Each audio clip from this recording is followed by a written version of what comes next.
comes to Oakland University this morning because we're going to catch up with the Oakland County Executive L. Brooks Patterson, who you'll remember back in August was critically injured in a car crash. He spent weeks in the hospital, broken bones, a coma for 17 days, and physical therapy several times a week, still with a wheelchair to get around. His driver, James Cram, paralyzed in the crash, too. This at the same time Governor Snyder has put reform of the state's auto no-fault law front and center in his State of the State speech, you'll recall, back in January, and they want to sort of put limits now on what you're able to collect and claim if you're in one of these unthinkable, catastrophic injuries. Michigan is one of the few states in the country where an accident survivor can be assured to get immediate care, and that would or could change, and they would also cap the no-fault benefits.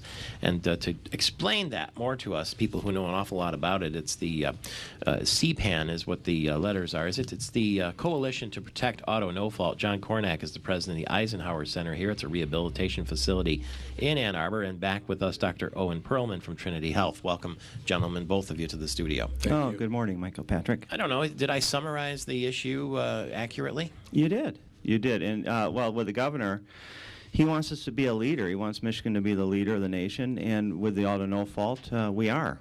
So he needs to look no further. There's an old saying, if it isn't broken, don't fix it. Is it broken? As I understand, we pay each of us who drive $180 or so a year, so that if we're ever in a catastrophic injury, we have automatic care for life, no questions asked, and immediate. Yeah, it's not broken. It's flourishing in the state of Michigan. It helps health care. It helps us grow. It helps people throughout the whole spectrum get care. And our auto no-fault system is the best. And it affords us to help people like the veterans and people like L. Brooks Patterson.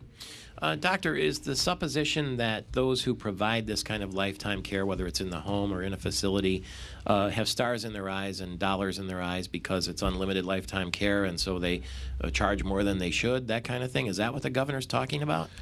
I'm not certain what the governor's talking about in that regard, but to provide a clarification for all our listeners, the charges are the same for everyone.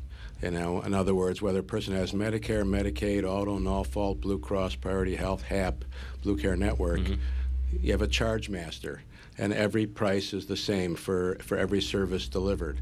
So there's no truth to the fact that charges are different. So when they talk about that this is a drag on the state's economy, I'd like to figure out exactly what they mean by that.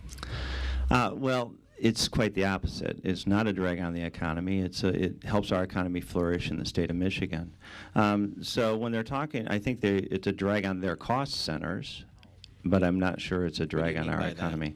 Well, I think they want to have help. They want our legislators to help carve out rehabilitation or anything that they perceive as expensive. You're talking about the insurance companies. The insurance companies, yeah. They want to, they really want us to help bring down the cost of their policies without giving us a rebate. So it's a great way of giving money back to the insurance companies, and I guess they think they'll spend it here in the state of Michigan. What they don't see is that we are spending in the state of Michigan, and we're doing unbelievable things for folks here. 500 people a year get injured, and they have this lifetime benefit. 500, that's about the number in 500 people a year with catastrophic car injuries in our state alone. Yeah, it's a little bit more than that each year. They go onto this roll, and those people get the greatest care in the country. And for that, those of us who have car insurance, and you got to have car insurance if you're going to legally drive a car in Michigan, pay about $183 a year to hedge against something like that happening? Yeah, it's gone up to $186. They released that yesterday. So it's less than $20 a month, $15 a month, something like that. It's fantastic value. For the driver and all their passengers are covered for that stipend. Ah, indeed. So it isn't even, I mean, if you have kids in the car, for instance, if you want to amortize it down, it's even less. Definitely it's less. It could be $3 a month, $3 or $4 a month per person if you're driving around with 4 people in the car all the time. Presented that way, wouldn't most people take that take that hedge? In other words, not risk it for less than $20 a month? I would think that they would. I think that it's essentially the best insurance deal in the whole country. You can't buy your health insurance, you can't buy disability insurance, you can't buy life insurance for that type of money. I mean, I don't mean to be flippant about it, but I know people who buy a car and they get a warranty that includes, chip on the windshield, or they take the hedge against that. Oh, yeah. How about lifetime your care? tire program can cost that much on a new car.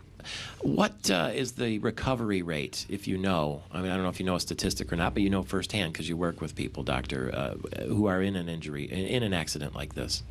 Well, recovery means a lot of different things to different people, and so the issue is that we can't guarantee that people are going to be fully recovered. We can only guarantee that we can try to help them become functionally recovered. And sometimes functionally recovered means that they can get back doing many of the same things they did before, but need ways to compensate for it. So you're going to be talking to Michael Harris in a little bit, and who's going to be here in his wheelchair. But he's going to tell you that functionally he's recovered because he's able to go out, he's able to drive himself here today, as well. And so that's what we look for. We look to recognize how can we make a person as independent as possible with the function that they have remaining. Brooks Patterson, obviously, through a very unfortunate situation, is a huge advocate against messing with the Michigan's auto no-fault law, which has been in place for how many years? Oh, 47, 48? No, it's 40 years. Oh, 40 years We're now, coming up on the 40th 38, anniversary this fall. Thank you, Doctor. Certainly. Well, the 40th anniversary this fall. And 2 years now it seems to me, that this has been bouncing around in the legislature? It has. The same fight, they just dress it up in a different dress and bring it back out. So they're trying to put caps on it. They're trying to, put a ceiling on it. They're trying to put fee schedules into it. So they're trying to change it fairly significantly where no fault would go away in the state of Michigan. We've been able to provide leadership in catastrophic care related to automobile accidents in the state of Michigan, as John Prosser has pointed out earlier. As a result of that, our returning veterans from Iraq, Afghanistan, who've sustained catastrophic injuries are able to get care in that system.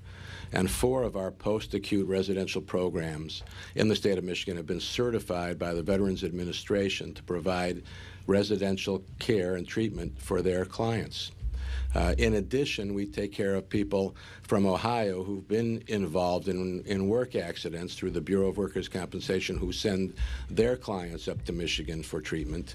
And Indiana Medicaid is another example of a system that sends their clients to the state of Michigan because of the care that's available here.